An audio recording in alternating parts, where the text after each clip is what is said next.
ಚಿನ್ನದ ಬಿಸ್ಕಿಟ್ ಅನ್ನ ಇಟ್ಕೊಂಡು ಗೋಲ್ಡ್ ಸ್ಮಗಲ್ ಮಾಡುವಂತ ಪ್ರಯತ್ನವನ್ನ ಮಾಡಿದಂತ ನಟಿ ರನ್ಯಾ ಪ್ರಕರಣದಲ್ಲಿ ಈಗ ಹೊಸ ಬೆಳವಣಿಗೆ ಏನು ಅಂತಂದ್ರೆ ಅವರ ತಂದೆ ರಾಮಚಂದ್ರ ರಾವ್ ಹೇಳಿಕೆಯನ್ನ ಈಗ ದಾಖಲು ಮಾಡಿಕೊಂಡಿದೆ ಡಿಆರ್ಐ. ಪ್ರೋಟೋಕಾಲ್ ದುರ್ಬಳಕೆಯ ಬಗ್ಗೆ ಹೇಳಿಕೆಯನ್ನ ಗೌರವ್ ಗುಪ್ತಾ ತಂಡ ದಾಖಲಿಸ್ತಾ ಇದೆ. ಡಿಆರ್ಐ ಅಲ್ಲ, ರಾಜ್ಯದ ತಂಡ. ರನ್ಯಾ ರಾವ್ಗೆ ಪ್ರೋಟೋಕಾಲ್ ನೀಡಿದ್ದ ಬಗ್ಗೆ ಹೇಳಿಕೆಯನ್ನ ಈಗ ತನಿಖಾ ತಂಡ ದಾಖಲಿಸಿದೆ. 10ಕ್ಕೂ ಹೆಚ್ಚು ಅಧಿಕಾರಿಗಳ ತಂಡದಿಂದ ಈಗ ವಿಚಾರಣೆ ನಡೀತಾ ಇದೆ. ಬುಧವಾರ ವರದಿಯನ್ನ ಸಲ್ಲಿಸಲಿದೆ ಗೌರವ್ ಗುಪ್ತಾ ನೇತೃತ್ವದ ತಂಡ. 1 ವಾರದ ಕಾಲಾವಕಾಶವನ್ನು ಅವರಿಗೆ ನೀಡಲಾಗಿತ್ತು. ಯಾವ ಮಾನದಂಡದಲ್ಲಿ ಪ್ರೋಟೋಕಾಲ್ ಅನ್ನ ನೀಡಲಾಗಿದೆ ಅನ್ನೋದ್ರ ಬಗ್ಗೆ ವಿಚಾರಣೆಯನ್ನ ಮಾಡ್ತಾ ಇದ್ದಿದ್ದು. ಈಗಾಗಲೇ ಪ್ರೋಟೋಕಾಲ್ ಅಧಿಕಾರಿ ಬಸವರಾಜ್ ಹೇಳಿಕೆಯನ್ನ ಕೂಡ ದಾಖಲು ಮಾಡಿಕೊಂಡಿದ್ರು. ಬಸವರಾಜ್ ಹೇಳಿಕೆ ಆಧರಿಸಿ ರಾಮಚಂದ್ರ ರಾವ್ ಅವರ ವಿಚಾರಣೆಯನ್ನ ಮಾಡಲಾಗ್ತಾ ಇದೆ. ನಟಿ ರನ್ಯಾ ರಾವ್ ಗೋಲ್ಡ್ ಸ್ಮಗ್ಲಿಂಗ್ ಕೇಸ್ನಲ್ಲಿ ರಾಮಚಂದ್ರ ರಾವ್ ಹೇಳಿಕೆಯನ್ನ ಈಗ ದಾಖಲು ಮಾಡಿಕೊಂಡಿದ್ದಾರೆ. ಬಸವರಾಜ್ ಹೇಳಿಕೆಯನ್ನ ದಾಖಲು ಮಾಡಿಕೊಂಡಿದ್ರು. ಬಸವರಾಜ್ ಏನು ಹೇಳಿದ್ರು ಅದಕ್ಕೆ ಸಂಬಂಧಪಟ್ಟಂತೆ ಈಗ ವಿಚಾರಣೆಯನ್ನ ರಾಮಚಂದ್ರ ಅವ್ರದ್ದು ಮಾಡಲಾಗಿದೆ. ಅವ್ರು ಕೊಟ್ಟಂತ ಹೇಳಿಕೆಗೂ ಇವ್ರು ಕೊಡ್ತಾ ಇರುವಂಥ ಹೇಳಿಕೆಗೂ ಏನಾದರೂ ಸಾಮ್ಯತೆ ಇದೆ ಅಥವಾ ಯಾರಾದರೂ ಸುಳ್ಳು ಹೇಳ್ತಾ ಇದ್ದಾರೆ ಇದರಲ್ಲಿ ಅನ್ನುವಂಥ ಸ್ಪಷ್ಟತೆ ಬೇಕಾಗತ್ತೆ. ಆ ನಿಟ್ಟಲ್ಲಿ ವಿಚಾರಣೆಗೆ ಒಳಪಡಿಸಿದ್ದಾರೆ. ಆ ವಿಚಾರಣೆ ಈಗ ನಡೀತಾ ಇದೆ. ಹೇಳಿಕೆಯನ್ನು ಕೂಡ ಈಗ ದಾಖಲಿಸಿಕೊಳ್ತಾ ಇದ್ದಾರೆ. ಎರಡನ್ನೂ ಕೂಡ ಬುಧವಾರ ವರದಿಯನ್ನು ಸರ್ಕಾರಕ್ಕೆ ನೀಡಬೇಕಾಗಿದೆ ಗೌರವ್ ಗುಪ್ತಾ ನೇತೃತ್ವದ ಈ ತಂಡ.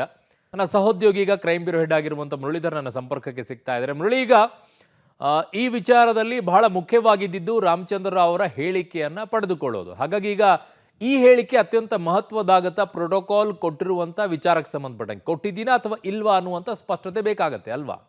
ಖಂಡಿತ ಅರುಣ್, ಯಾಕೆಂದರೆ ಪ್ರಮುಖವಾಗಿ ಬಸವರಾಜ್ ಅವರು ಹೇಳಿಕೆ ಕೊಟ್ಟಂಥದ್ದು ಡಿಆರ್ಐ ಅಧಿಕಾರಿಗಳ ಮುಂದೆ ಇರ್ಬೋದು ಮತ್ತು ಈ ಗೌರವ್ ಗುಪ್ತಾ ಅವರ ತಂಡದ ಮುಂದೆ ಇರ್ಬೋದು. ಆ ಸಂದರ್ಭದಲ್ಲಿ ರಾಮಚಂದ್ರ ರಾವ್ ಅವರು ನನಗೆ ಅವರ ಕುಟುಂಬಸ್ಥರನ್ನು ಪರಿಚಯನ ಮಾಡಿಕೊಟ್ಟ ಸಂದರ್ಭದಲ್ಲಿ ಡಿಪಾರ್ಚರ್ ಆಗಿರ್ಬೋದು ಅಥವಾ ಅರೈವಲ್ ಆಗೋಂಥ ಸಂದರ್ಭದಲ್ಲಿರ್ಬೋದು, ಎರಡರ ಸಂದರ್ಭದಲ್ಲೂ ಕೂಡ ನೀವು ಅವ್ರಿಗೆ ಪ್ರೋಟೋಕಾಲನ್ನು ಕೊಡಬೇಕು. ನನ್ನ ಕುಟುಂಬ ಮತ್ತು ಕುಟುಂಬದ ಸದಸ್ಯ ಯಾರು ಇರ್ತಾರೆ ಅವ್ರಿಗೆಲ್ಲರಿಗೂ ಕೊಡಬೇಕು ಅಂತೇಳಿ ಒಂದು ಸೂಚನೆಯನ್ನು ಕೊಟ್ಟಿತ್ತು. ಆ ಸೂಚನೆಯ ಮೇರೆಗೆ ನಾವು ಪ್ರೋಟೋಕಾಲನ್ನು ರನ್ಯಾ ರಾವ್ ಅವ್ರಿಗೆ ಕೊಟ್ಟಿದ್ವಿ ಅನ್ನೋದ್ರ ಬಗ್ಗೆ ಉಲ್ಲೇಖವನ್ನು ಮಾಡ್ತಾರೆ. ಜೊತೆಗೆ ಆಕೆ 6:30ಕ್ಕೆ ದುಬೈನಿಂದ ಬರುವಂಥ ಸಂದರ್ಭದಲ್ಲಿ ನಾನು ಆಕೆಗೆ ಪ್ರೋಟೋಕಾಲ್ ಅನ್ನ ಮಾಡಿದ್ದೆ. ಆಕೆ ದುಬೈನಿಂದ ನನಗೆ ಫೋನನ್ನು ಮಾಡಿದ್ರು ಅನ್ನೋದ್ರ ಬಗ್ಗೆ ಮಾಹಿತಿಗಳನ್ನು ಕೊಟ್ಟಿದ್ರು.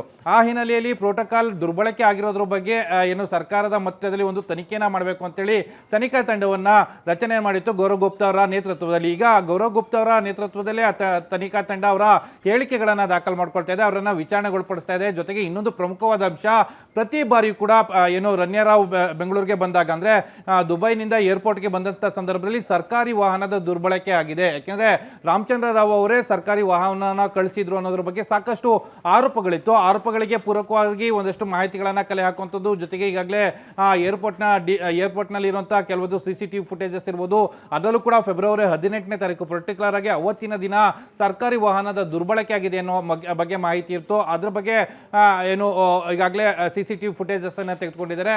ಆ ಹಿನ್ನೆಲೆಯಲ್ಲಿ ಅವರನ್ನು ವಿಚಾರಣೆಗೆ ಒಳಪಡಿಸ್ತಾರೆ ಅಂತದ್ದು. ಯಾಕೆಂದರೆ ಪ್ರೋಟೋಕಾಲ್ನ ಇಷ್ಟು ದಿನಗಳ ಕಾಲ 1.5-2 ವರ್ಷಗಳ ಕಾಲ ನಿರಂತರವಾಗಿ ಯಾರ್ಯಾರು ಏರ್ಪೋರ್ಟ್ನಲ್ಲಿ ಕೆಲಸವನ್ನು ಮಾಡಿದ್ರು ಅವರ ಹೇಳಿಕೆಯೆಲ್ಲನೂ ಕೂಡ ಸಂಪೂರ್ಣವಾಗಿ ದಾಖಲನ್ನು ಮಾಡಲಾಗಿತ್ತು. ಈಗ ರಾಮಚಂದ್ರ ರಾವ್ ಅಂದರೆ ಆರೋಪ ಹೊತ್ತಂತ ರಾಮಚಂದ್ರ ರಾವ್ ಅವರ ಹೇಳಿಕೆಗಳನ್ನು ದಾಖಲು ಮಾಡಿಕೊಳ್ಳಲಾಗ್ತದೆ, ವಿಚಾರಣೆಯನ್ನು ಮಾಡಲಾಗ್ತದೆ. ಸರ್ಕಾರಿ ವಾಹನ ದುರ್ಬಳಕೆ ಮತ್ತು ಪ್ರೋಟೋಕಾಲ್ನ ದುರ್ಬಳಕೆಗೆ ಸಂಬಂಧಪಟ್ಟಂತೆ ಅವರು ಯಾವ ರೀತಿಯ ಹೇಳಿಕೆಗಳನ್ನು ಕೊಡ್ತಾರೆ ಅನ್ನೋದ್ರ ಬಗ್ಗೆ ಈಗ ಸಾಕಷ್ಟು ಕುತೂಹಲವನ್ನು ಮೂಡಿಸಿರುವಂಥದ್ದು. ಅರುಣ್, ಮುರಳೀಗ ರಾಮಚಂದ್ರ ರಾವ್ ಅವ್ರದ್ದು ಇದು ಮೊದಲನೇ ವಿಚಾರಣೆನಾ ಅಂತ? ಯಾಕೆ ಅಂತಂದ್ರೆ ಇನ್ನೂ ಡಿಆರ್ಐನವ್ರು ವಿಚಾರಣೆ ಮಾಡಿಲ್ಲ ಅಂತ ಕಾಣಿಸುತ್ತೆ ಅಲ್ವಾ ಮುರಳಿ? ಖಂಡಿತ ಅರುಣ್, ಯಾಕೆಂದರೆ ಇದುವರೆಗೂ ಕೂಡ DRI ಇರ್ಬೋದು ಅಥವಾ CBI ಇರ್ಬೋದು, CBI ಮುಂದೆಯೂ ಕೂಡ ಬಸವರಾಜ್ ಒಂದಷ್ಟು ಹೇಳಿಕೆಗಳನ್ನು ಕೊಟ್ಟಿದ್ದಾರೆ. ಜೊತೆಗೆ ರಾಮಚಂದ್ರ ರಾವ್ ಅವರ ಏನು ಹೆಸರನ್ನ DRI ಅಧಿಕಾರಿಗಳ ಮುಂದೆ ಪ್ರಸ್ತಾಪವನ್ನು ಮಾಡಿರೋ ಹಿನ್ನೆಲೆಯಲ್ಲಿ DRI ಅಧಿಕಾರಿಗಳು ಕೂಡ ಇನ್ನೂ ಹೇಳಿಕೆಯನ್ನು ದಾಖಲನ್ನು ಮಾಡ್ಕೊಂಡಿಲ್ಲ. ಆದರೆ ಪ್ರೋಟೋಕಾಲ್ಗೆ ಸಂಬಂಧಪಟ್ಟಂತೆ ಗೌರವ್ ಗುಪ್ತಾ ತಂಡಕ್ಕೆ 7 ದಿನಗಳ ಕಾಲಾವಕಾಶ ಇತ್ತು. ಬುಧವಾರ ಅವರಿಗೆ ವರದಿಯನ್ನು ಸಲ್ಲಿಕೆ ಮಾಡಲಿಕ್ಕೆ ಒಂದು ಸೂಚನೆಯನ್ನು ಕೊಡಲಾಗಿತ್ತು. ಆ ಹಿನ್ನೆಲೆಯಲ್ಲಿ ತರಾತುರಿಯಲ್ಲಿ ಆ ಹೇಳಿಕೆಗಳನ್ನು ದಾಖಲು ಮಾಡ್ಕೊಳ್ಳುವಂಥ ಒಂದಷ್ಟು ಕೆಲಸ ಆಗ್ತದೆ.